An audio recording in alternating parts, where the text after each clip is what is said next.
Good morning, church. Yes, this morning we have a special guest coming from Nods. And as we are all aware, hurricane season is upon us. And what better way to approach it than to have someone who can guide us with information as to how we can prepare ourselves and what to expect. So this morning we have Mr. Truitt from Nods, and he will be doing exactly that. And just this morning I was made to understand that he was with me in the organization that I was in just before I retired. So, Mr. Truitt, come to the microphone.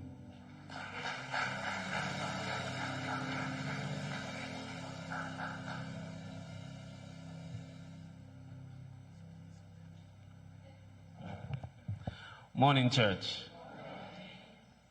It's good to be here for a number of reasons.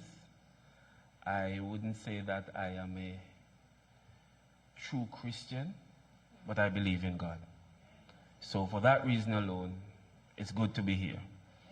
And it's also good to be here to share some knowledge in respect to disaster preparedness, most of the hurricane season. I am Anderson Truitt, T-U-I-T-T. I usually have to spell it out. Some persons have the pronunciation but don't have the spelling, and vice versa. So it's Truitt, T-U-I-T-T. It is Irish origin, and I'm originally from Montserrat. So if you hear it, most times it traces back to Montserrat, or sometimes to neighboring St. Kitts. My task here is very easy. It is very, very, very, very easy. And I'll just give you a little bit about myself, and then we will proceed. So I am happy to say that I have been in the emergency services for 24 years. I started out at the emergency medical services. I did a stint at the military, like Mr. David alluded to. I am still in the force. Yes, I am still in the force, so police and fire, because I am a trained firefighter also. But I'm being seconded to Nods to continue to do what I've been doing all these years. So it's a privilege to have served this nation for 24 years. This year is going to make number 25. And I continue to love what I do. Okay? To allow persons to be prepared for any eventuality. And I must say Antigua is a blessed nation. But blessings can only go so far, because we still need to be prepared. And I'm happy that you as a church have taken time out of your spiritual preparation to be ready for whatever may happen here on earth. So on behalf of my director, the director of Nods, Mr. Sherrod James, I just want to say thank you for the invite, for being here to just spread some information, because that is what we need at this point. You get the information and you act accordingly. So I am hoping that upon gathering some information today, that we all act accordingly, because at the end of the day, we all want to be in a state of readiness for whatever may come, whether it be a hurricane, whether it be a tsunami, whether it be an earthquake, or whether it might be 2, 3 in one. And that's something that sometimes we forget, that we can have one hazard coming at us, and within that we may have 2 and 3 others, right? So thank you very much, first off. Disaster management, and we're starting at the community level, because that's where everything builds from.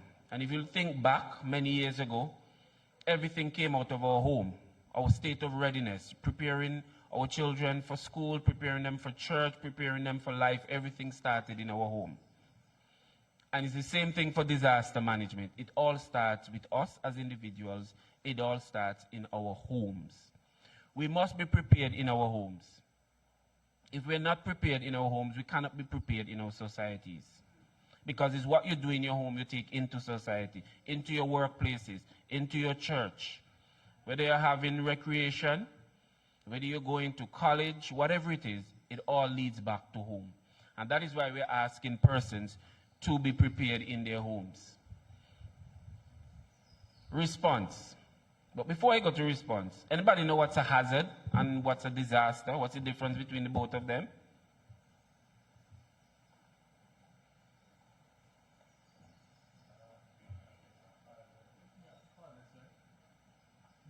Anybody know what's the difference?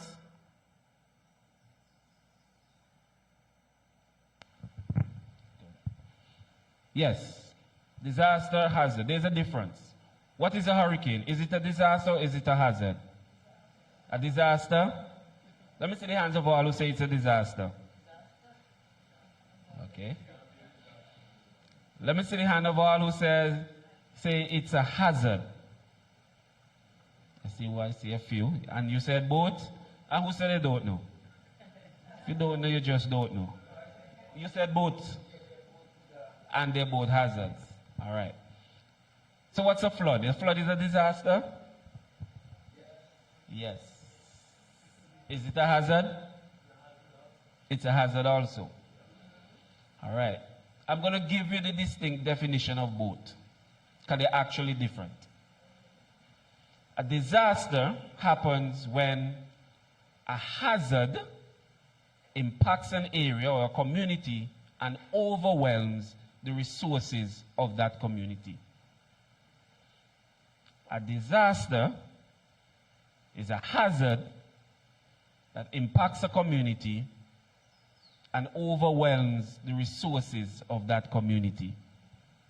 A hazard is an event that threatens a community and can create a disaster. There's a difference. Hurricane, a category 5 hurricane at sea. It's out there somewhere in the Caribbean Sea or it's coming across the Atlantic Ocean. Is it a hurricane? Sorry, is it a hazard or is it a disaster? A hazard. Why?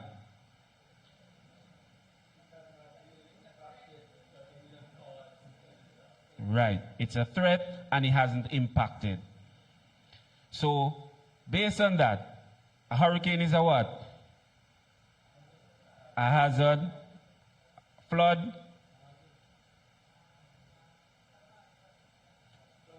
Hurricane, flood, landslides, tsunamis, earthquakes, all these are categorized as hazards. Until they would have impacted an area or community and created some issues, they're not regarded as disasters. They're all hazards. And the reason why I say that to you, yes, sir. Mm-hmm. When a place is flooded, naturally it has impacted lives. Mm-hmm. People have to remove, people have to vacate. In some situations that we have had here, people had to be rescued by, others in fishing boat. That's a flood. Mm-hmm. It has already happened. Right. So, I would say that it is a disaster. It has impacted, but it's not a disaster because it hasn't overwhelmed the resources to respond. That is the key. So even though a flood happens and people have to move and people have to be rescued, until it reaches the point where it is declared, hey, we need assistance, we need help, it is not a disaster. It would have impacted. It's considered a flooding event. When it reaches, and I can give you, let's look at Irma. That was the last major hurricane that we've had. More so Barbuda than Antigua. That was a disaster because they needed help. Okay? Look at last year. I take you back to last year. How many storms we had last year that impacted Antigua and Barbuda? It's last year, 2023. Please don't let us have to get a reminder this year. We had two systems that mainly impacted us last year, storms. We had Hurricane Philippe, and we had Tropical Storm Tammy. So let me ask this question now. By the show of hands, let me see the hands of all who have gone through either hurricane or tropical storm. I should see some good hands in here. Even the younger ones, unless you were born anything after Tammy last year. Every hand in here should have been up unless you were off island. Yes. So we had those impacts last year. They did not create any major damage for us to declare them as disasters. But they were tropical storm events that impacted us. So that's what the records will show. We haven't had a disaster from any of those events. Okay? So always remember earthquake, tsunami, flood, landslides, pandemics. We just came through one. Another one that is popping up now. Heat-related events. All these are hazards. And I'll mention heat events. We saw what happened last year. Just looking at the numbers coming out of March of this year that we just came out, I think that has been counted as the 10th consecutive month on record that we've had heat surpassing all the records that were set before. So it goes to show you what is happening with us right now. And the warmer we are, that's what the storm's like. So far for this year, we have one of our major universities who usually put out their predictions for the hurricane season, Colorado State University. They have predicted a very active hurricane season. Some have actually have been considered to be the most active that they have predicted ever in over 20-something years of prediction. Also, it has been predicted that although the hurricane season starts when? June when? 1st, and ends when? November 30th, good. Although that's the official start of the hurricane season, June 1st, the predictions are saying from about May, we should start to see systems. Where they're going to be, that's up for anyone's notice. Where they're going to go, that we don't want to find out, but at least we should be prepared. So our level of preparedness for the hurricane season should have already started. So if you haven't started, start now. If you have started, continue. Clean your drains, cut your trees, have your emergency kit, and we're going to talk a bit about that. Have your food supplies. Don't wait until you hear it's coming to rush to the supermarket, because everybody's going to be in the supermarket. Don't be the one that you shop last weekend and you hear it's coming, and then this weekend you go back to shop again. Be ready. Get one of those nice large plastic containers, pack your food in there for you and your family. You know your family size, what you'll need. Food, water, what else you'll need in that kit? Medication, yes, person who have medication, please, once you hear a storm is coming, stock up on extra medication. Usually medical benefit make arrangement for that. Anything else you need in your kit? Toothbrush, I heard? Yes. Toiletries, batteries, garbage bags, first aid kits. There's one I never like hearing, and I hope nobody mention it, but go ahead. Candles, flashlights, and batteries. We do not recommend candles, but we understand why people will still use candles.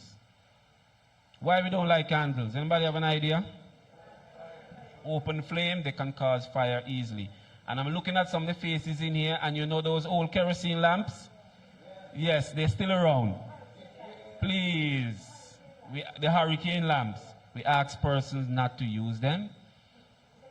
We ask, that's all we can do is ask, and because of the simple reason of fire. The fire hazard that it poses, you knock that over, we know what can happen. There's already fuel there. So please, we advocate.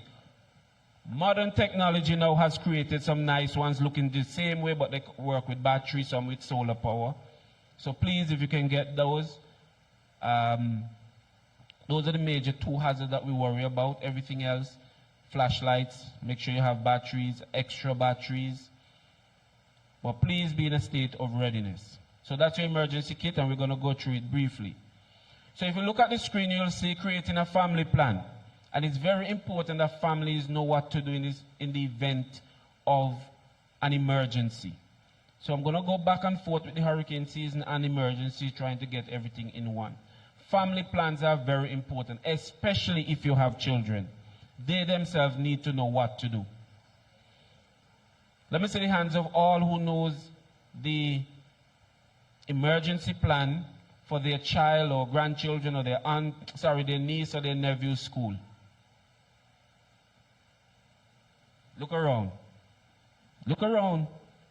Let me see the hands of all who know the emergency plan for your child or your grandchild or your niece or your nephew or your cousin's school. Look around. That's the problem. And that's how we're going to start to fix it. We ask persons to demand, yes, I'm using the word demand, of that school, what is the plan? And the reason we say that,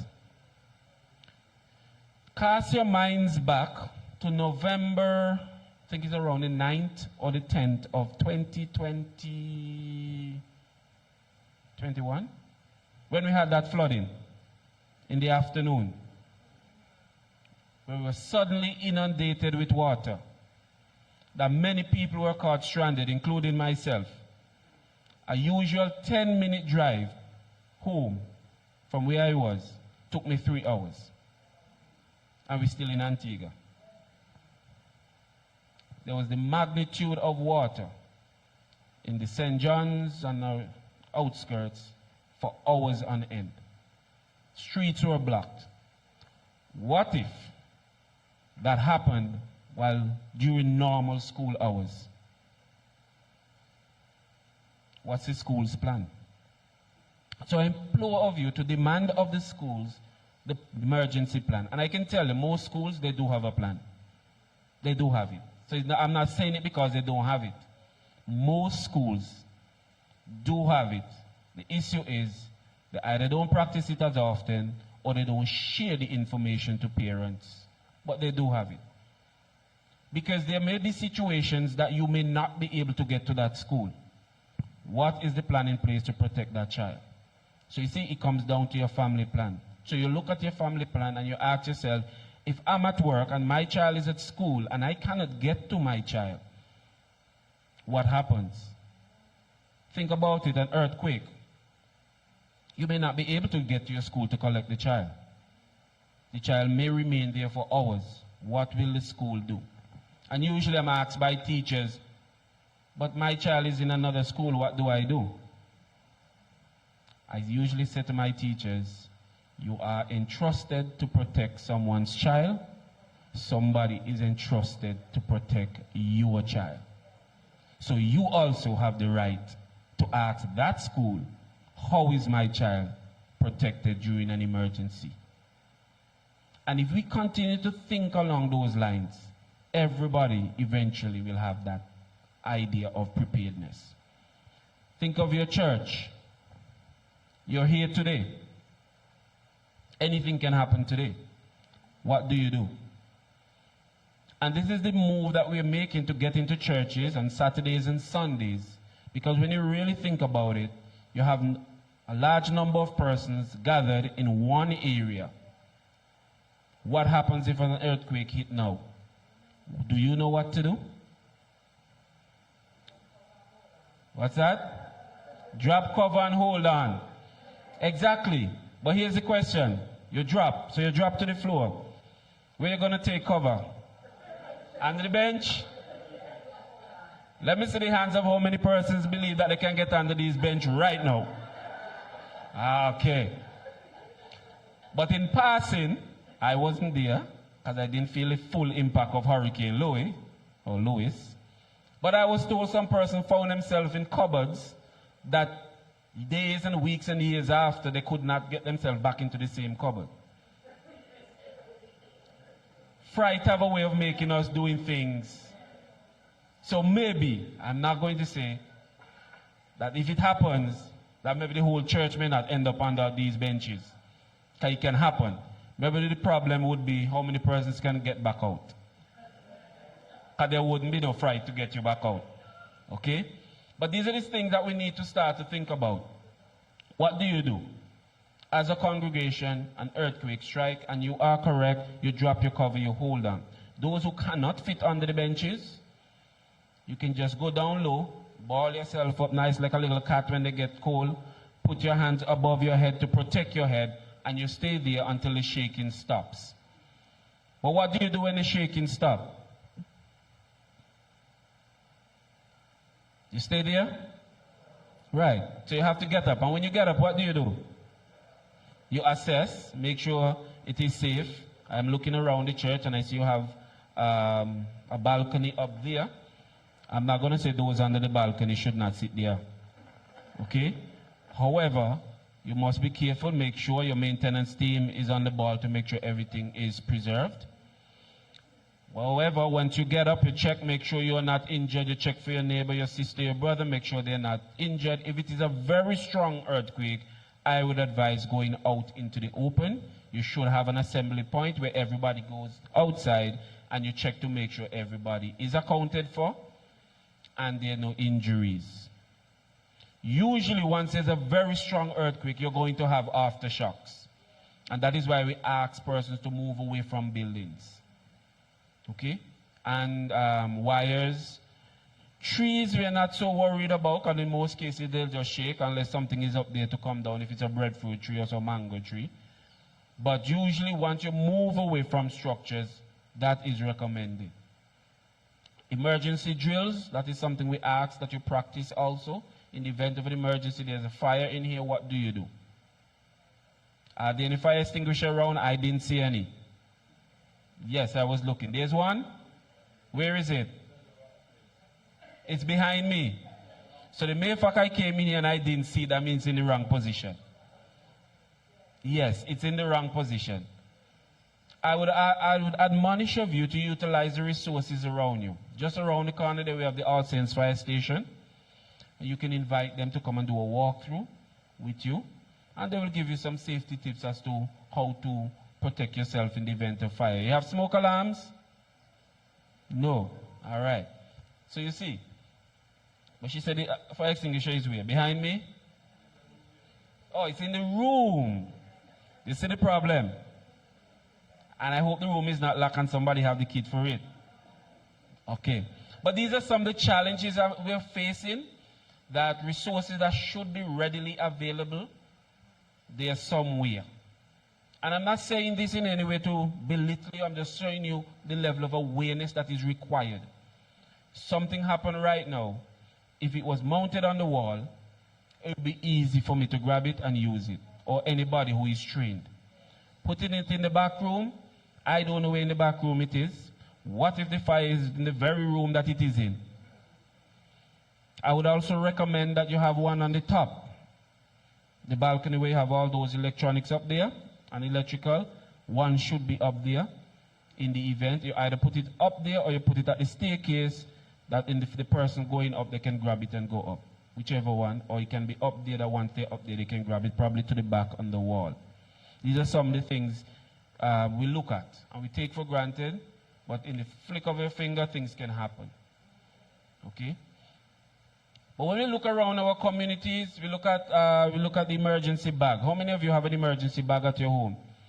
We call them go kits, grab bags, in event something happens. Think about a woman pregnant, they have to go to the hospital, they get a long shopping list of things to put in that bag. Because we know the baby can come at any time, correct?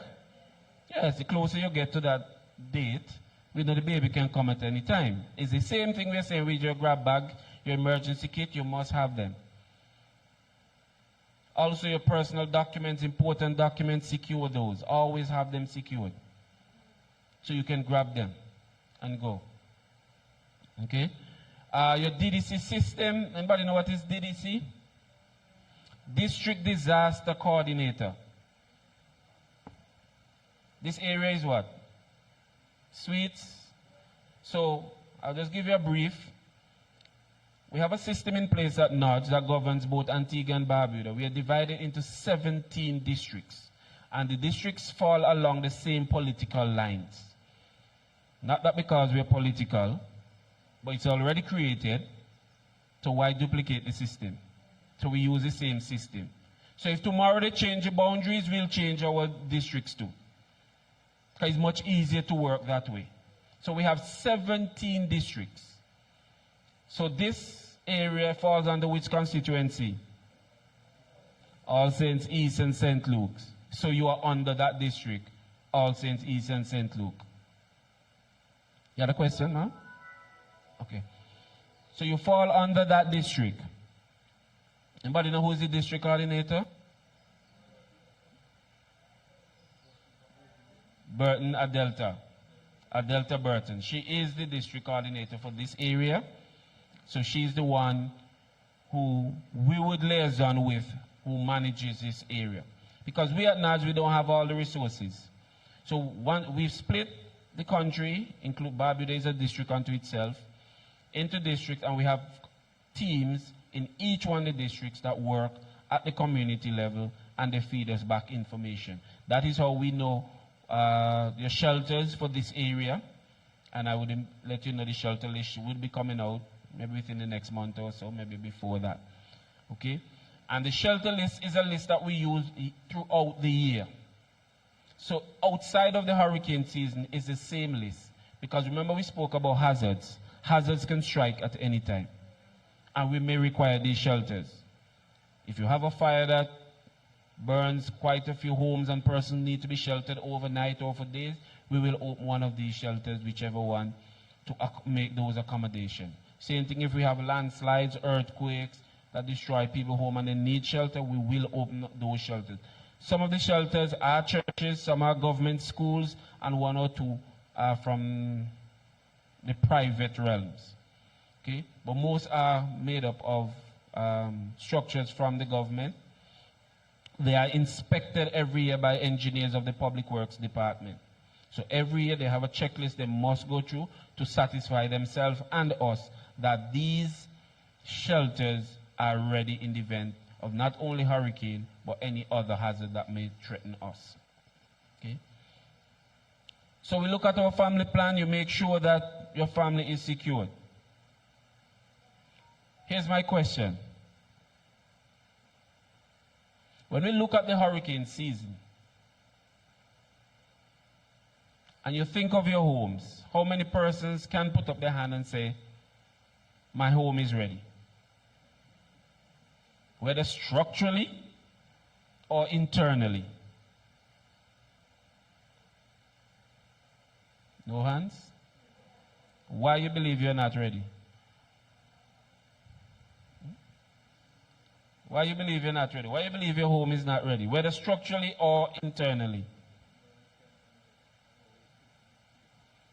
It all depends on what we are faced with. So you believe you're ready for a small one. A small one. But how about a big one? How large it is. So like an Irma. You don't know. And we can only be prepared to a point. Let's be real about it. Nature has its way of doing its thing, that we can only be prepared to a point. So even if you believe your homes can withstand a hurricane, you must have a backup plan. What do I do if I'm in that home and the roof starts to peel off? Where do I go? Can I remain here?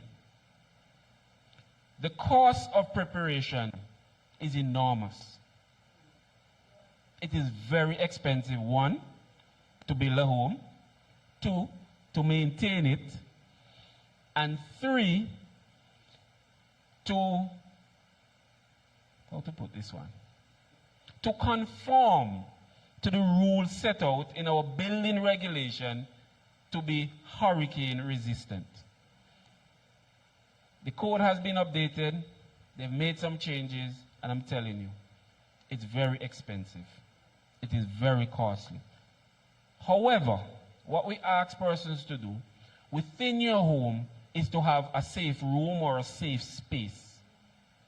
So you have this as your house. You may not be able to do everything to bring it up to code. However, you've selected one area in your home that you're willing to, let's say, concrete it, set a ground seal where you concrete it, prepare it, that area, that in the event of a storm, you and your family can go within and remain there and be safe. So we have asking persons to do that. Have a safe room or a safe space that you can occupy in the event of a hurricane. And you have to also factor in, because what we're seeing now with hurricanes, before we used to worry about the winds, those strong winds that are coming against us. Now we are worried about the water. They're coming with a lot of water. And I'm sure depending on where you live, some of you may have experienced some of it coming off, especially Philippe last year. We had places when I did my tour after Philippe, right after I was on the road, me and my team were out like Philippe eased about after 1, 2, before 3 o'clock we were on the road. And we started going around meeting persons, because some persons were out. A few weeks after that, we did some checks also in some areas, and persons were telling us they've been living here all their life, and they've never seen water like this. They've never been flooded like this. So we're seeing the change in tides of disaster management. We're seeing water, a lot of water coming from these storms. That is a concern.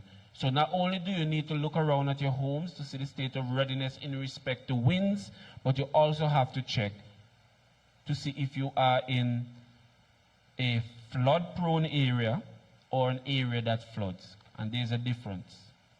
A flood-prone area usually looks at an area that no matter what you do, once rain comes, it's going to flood. It naturally is that, especially if they're below sea level, especially if they're in a low area where you have hills surround you. That's a flood-prone area. But then you have areas that flood, and that is mainly due to us as individuals, us as man, as humans, things we do, building new structures, backfilling ponds. And I will admonish of you, if you live in any area where you see a pond is being backfilled, please call us, 462-4206. Or you can call the DCA or the Environment Division. This is something we're taking very seriously.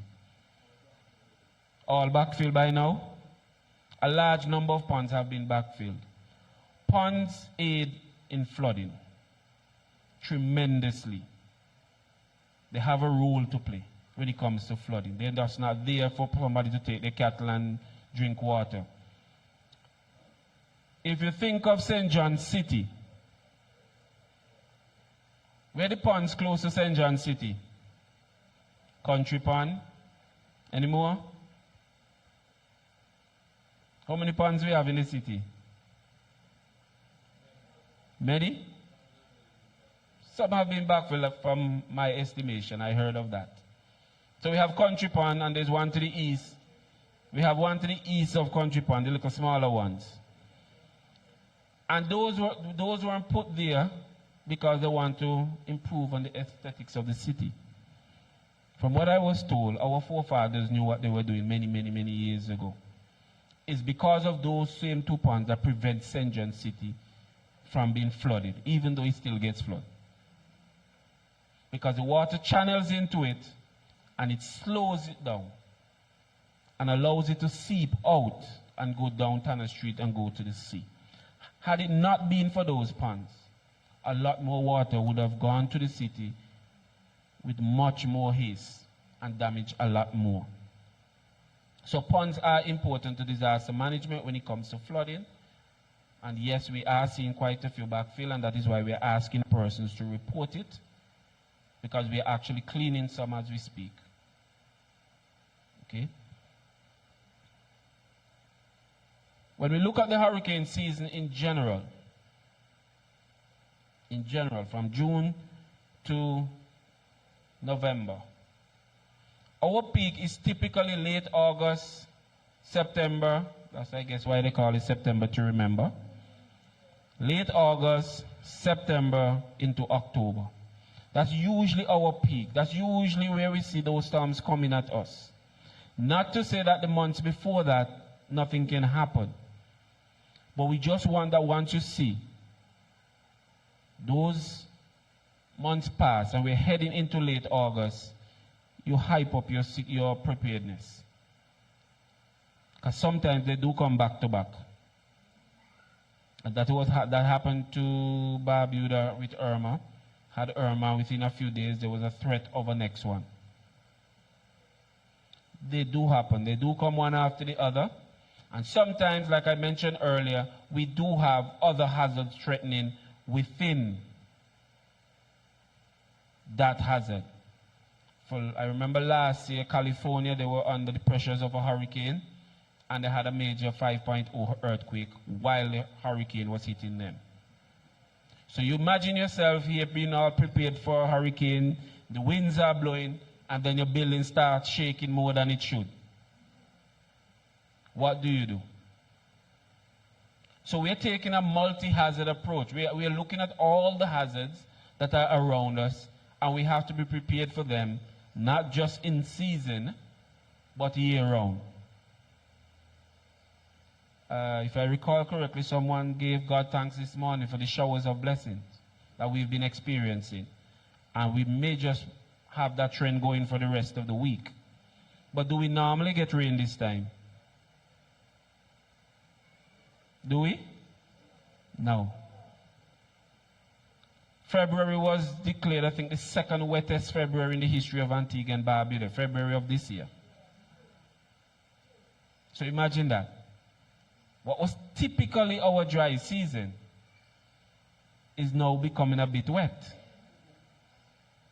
We haven't seen the change of the wet season going dry because we're getting those storms that are coming, or those waves. So if we're starting to get these weather systems so early in the year that make us wet, what happens when we actually hit the wet season? The earth can only hold so much water. It must go somewhere. Or, in some cases, it will go nowhere. So we have to start to look at that. Okay? Tsunamis. That's the one we're putting a lot of emphasis on. It's not for you to be scared. It's not for you to be scared. For some reason, Hollywood movies have, in some ways, taken away from the information we're putting out. Because everybody believes tsunamis, these large, giant, 100-foot, 200-foot waves coming at you. I am short, and you've had tsunami waves shorter than me. Okay? But it doesn't diminish your level of preparedness. Usually, in most cases for us, a tsunami will follow after a very strong earthquake. That is why we ask persons, after a very strong earthquake, try and get to the media, the radio stations, see some young faces if you're on social media, so you can get that information if a tsunami threat is pending. What do you do if it's pending?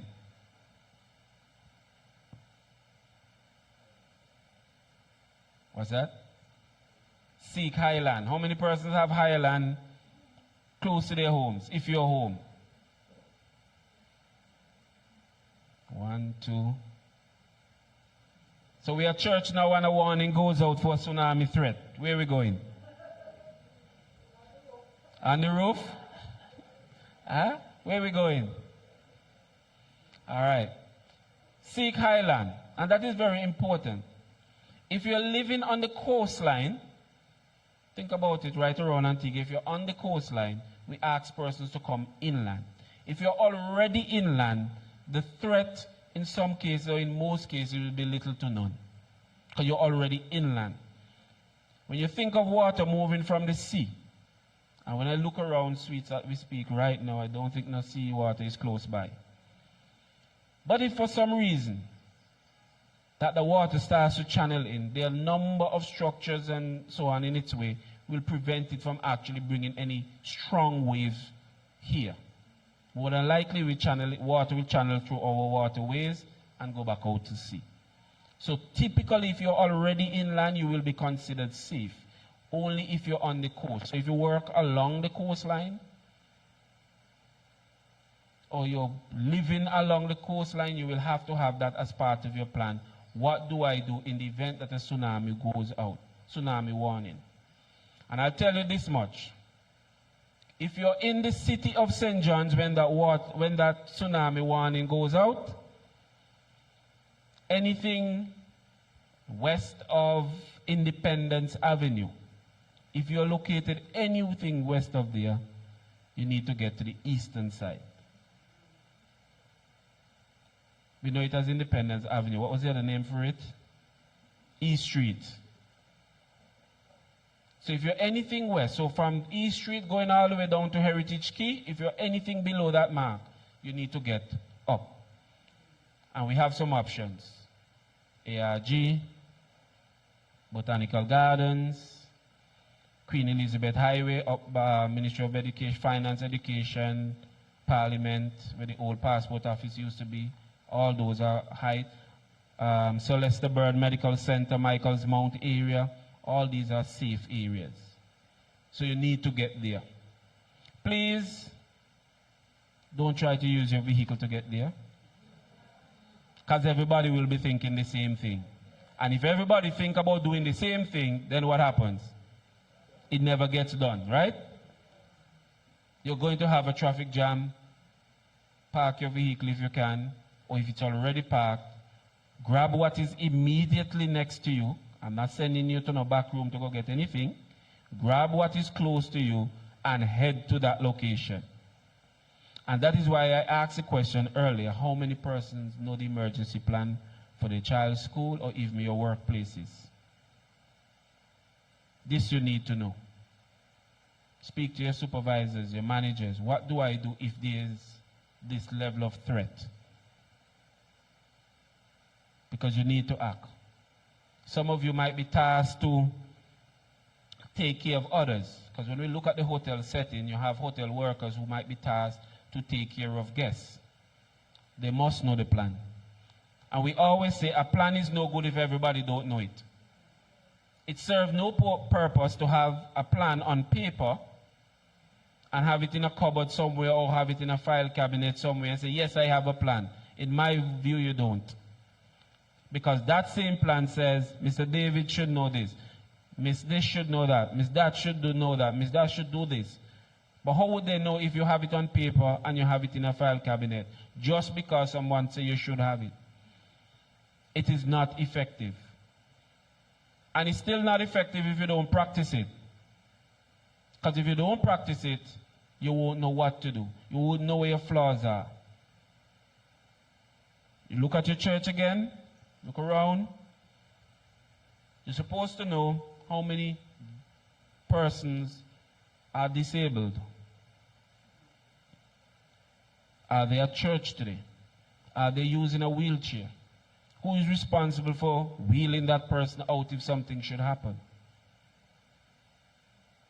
Because you may find everybody go outside and that one or two persons may remain because they have physical challenges. So it's important for you as a congregation to know if you have physically challenged persons within your church community and have persons assigned to deal with them in the event of an emergency. It's best you have 2 and 3 persons just in case one person don't come to church today, the other person know, hey, I pick up that role. But it's very important. Your access, do you have wheelchair access? On this side? Good. So what you try to do, and this is sometimes how we find challenges, the person that requires the wheelchair access should sit close to that area. Sometimes we face challenges where they may not want to.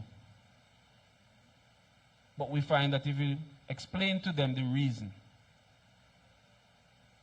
we're putting you closer to the exit in the event of an emergency, it's easier to move you through there than to move you from this side of the room over here. So these are some of the things you have to look at. Person that require walking sticks or canes or walkers, these are persons you should know within your church group and pinpoint persons to assist in the event of emergency. Because we're all encompassing. We're looking out for everyone. And it's best if you can seat them closer to your exits. It's much easier to get them outside. Okay? If you look at your screen, we mentioned some of that. medication 2 weeks supply, because we already know after a storm, services can go down for some while. And we pretty much know that because we've been through some of it before. The water, the money, the documents, okay, dry canned food, baby formula, especially if you have young kids, baby formula tend to go very scarce after storms, unless you have a child that can eat outside of that. So you have to look at your special needs of your family, what is required, and stock up on it. So you have that after the storm, because like I said, services can indeed go down for some time. Any questions? Feel free to ask any questions or concerns you may have, whether regarding your community, any of the hazards that I would have spoken about, or any other. Okay? When we look at hurricane season again, food scarcity. Farmers lose a lot during hurricane season. We may not actually get a hurricane, but if we get simple weather systems coming through that dumps a lot of rain on us, that can cause some damages for us. So you have to look at that. That is why we speak heavily of the emergency plan having backup food supplies, because they're going to go scarce quickly. Okay, and in some cases, whatever the farmers can salvage, they'll try and salvage and try and sell. Okay, but they do suffer major losses during hurricane season from being inundated with a lot of water. The emergency kit, we spoke about that, portable equipment. Also, what we ask, once the hurricane season is over, you rotate the stock that you have. So you don't keep it until the next hurricane season. So if you have a box of cornflakes in your emergency kit now, we are admonishing that when the hurricane season is over, bearing in mind you'll be checking those expiry dates. Things that you're putting in your kit, make sure they have long expiry dates, a year out, 2 years. But once the season is over, you start to rotate that stock. So instead of buying a new box of cornflakes, you use that one you had before, and then sometime after you replace it. So you don't have goods sitting there for any long period and they come close to the expiry dates. Also check them for the quality. We found that sometimes heat can cause some of these tin items, the tins to swell. If you see that, do not eat it. Discard of it. If it's liquid, just open it, pour it out. Please do not discard products still in the original packing. If it's liquid, punch it, pour it out.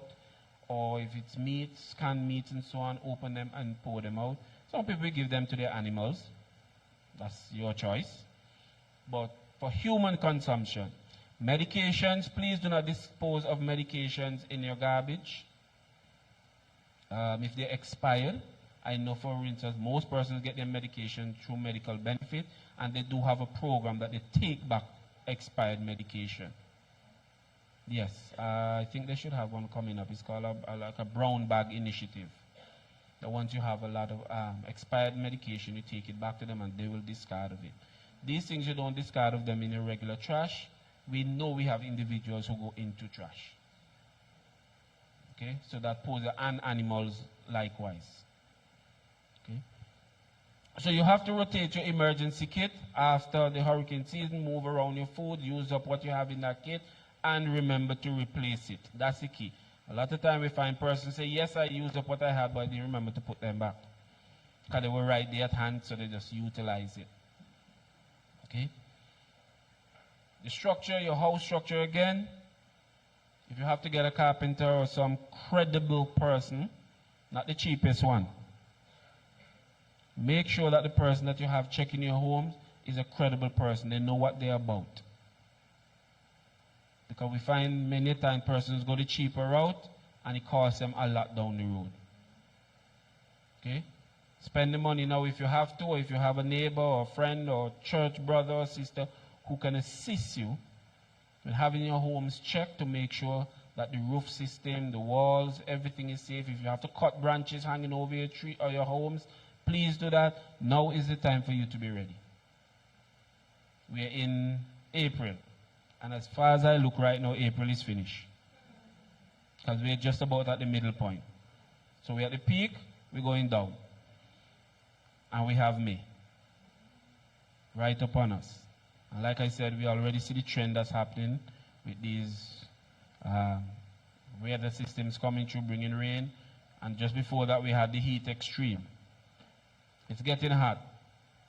So we're asking person that's another hazard that we have to start looking at. Please, when you see these bulletins come out regarding extreme heat, prepare yourself, prepare your families, and prepare your pets. Some people are very close to their pets. If you're a farmer and you have animals, it's very, very important. But the heat extreme is something that is coming at us, where we have periods of just the place just being hot and no wind blowing. Sure, most of you experienced that last year. It's coming again this year. Probably worse. I don't want to be the bearer of bad news, but in disaster management, we just have to face the realities and deal with them as they come. That's how we operate. So, the heat extremes, please, especially for young children and elderly, the senior citizens, we put emphasis on these two categories of persons because they are the most vulnerable. Children, we play all day and don't drink no water. They would go all day and drink no water. And then they'll probably grab a soda or juice thinking it's refreshing, but it's actually dehydrating them more, the sugar content. So we admonish water. Drink a lot of water to get through that season. Also remember staying cool places as much as possible. Those who have fans, those who have air conditioning, check on senior citizens. Some of them live alone. So if you know of these persons, please look out for them in your communities, in your church. Give them a call, give them a visit to make sure that they are okay. Because these are some of the most vulnerable. Some of them might be home alone and it's just there. And the thing about it, you can be in your home where you think it is cool, but it is very hot. Okay? So you can have a lot of respiratory, especially if we have the Sahara dust coming through. Because we had that last year period where it was very hot. And we had the dust coming through. So you had a lot of persons who had respiratory illnesses and heat-related illnesses. So please look out for these persons within our society.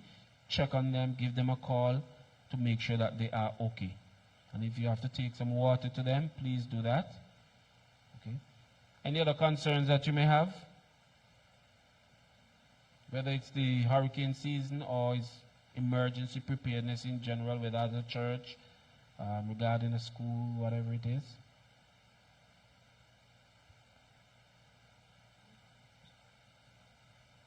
Are you satisfied with the level of preparedness here at your church?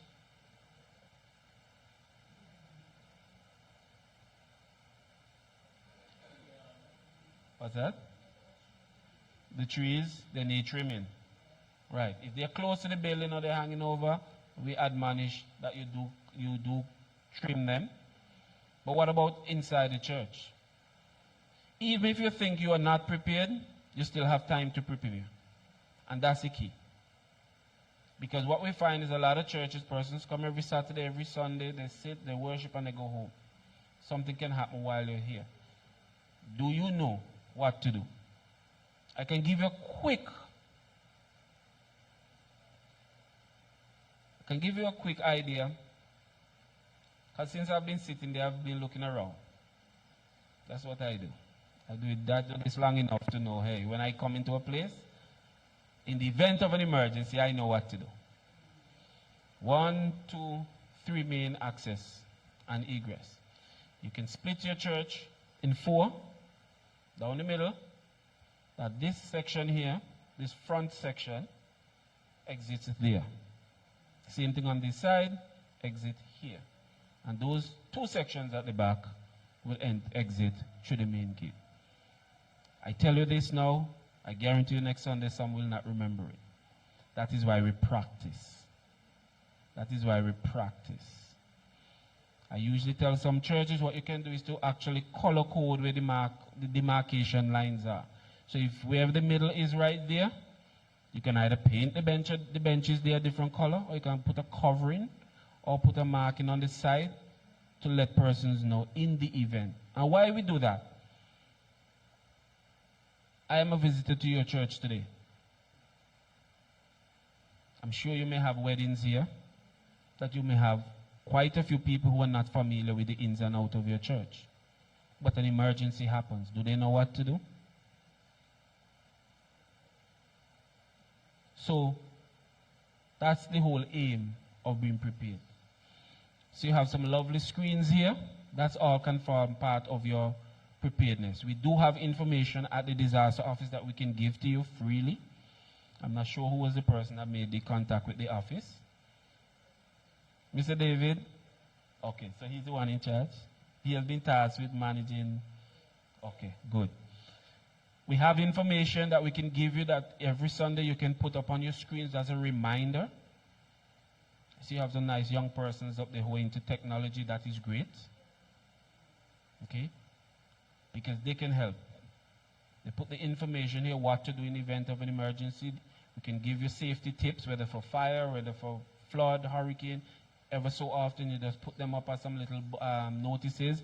I see you have a bulletin, the paper, the bulletin, you can put them into that just to keep it in the back of people's mind that the event of an emergency, this is what you can do. These are the means that we're reaching out that are inexpensive, cost you pretty much nothing in some cases, because it's what you normally will do, but it helps prepare persons in their homes, at church, in their workplaces. Once they get outside, they must know where to go. Do you have a designated assembly area where everybody will go? So you need to find that area. So even if you exit here and if it's to the east, which we tend to prefer putting assembly points to the east because of how our winds normally will blow. Do you have an access that if you gather up here you can get out? Is there a gate? Okay, good. So you see you have everything already here already waiting on you, just for it to be utilized. Right? So once persons exit here, they know they have to go that way. Same thing on this side, they know they go up. If you're exiting through the main gate, the main door, you go left or right, it still tracks you right back to the main area. And then the event that you have to leave, you can actually leave through that gate without coming close. Because if you have a very strong earthquake that you have collapse or partial collapse of the structure, a lot of dust and so on will be here, it will blow this way in most cases. And you will be safe on the eastern side there. Same thing if you have a fire. So these are some of the things you can look at. We are available to provide this information and more information. Okay? So, Mr. David, I am at your mercies for information, and my office is at the disposal of everyone. So I just want to say thank you for the opportunity to be here. I am, not just myself, my team, because a set of us, are willing to come into your churches, schools, wherever you are. We are willing to come. Please do invite us to share the information. That is what we have tasked ourselves to do, to come to you, to give this information, because we see what is happening around us, and we cannot bury our heads in the sand regarding it. We just have to be prepared for it. And whenever they come, I just hope that we all are in a state of readiness to act accordingly. So I just want to say thank you for the opportunity. It's been a pleasure. There's a lot more information we have that's available. So please tap into us, the National Office of Disaster Services. Anybody know where it is? Yes. Where? Oh, except Mr. David. Because he don't have a choice in not knowing. And where? On American Road. Yes. Some people only remember us when hurricane come and they want to. But we are there. We work throughout the year, 365 days. Yes, 365 days a year. And right now, we're doing a lot of work with a number of national activities that are coming up. Sailing Week, the SIDS Conference, cricket, both international and regional, and of course, our friendly hurricane season. Yes, I have to call it the friendly season. All right? Yes, it's always there, and we look forward to it because what else we can do at this point? So thank you very much for being here. It's been a pleasure, and I do wish all of us a safe day and years and weeks, everything going forward. Thank you very much.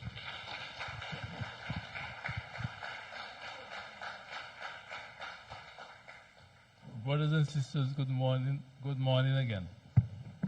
Seems as though Mr. Treat came here well prepared because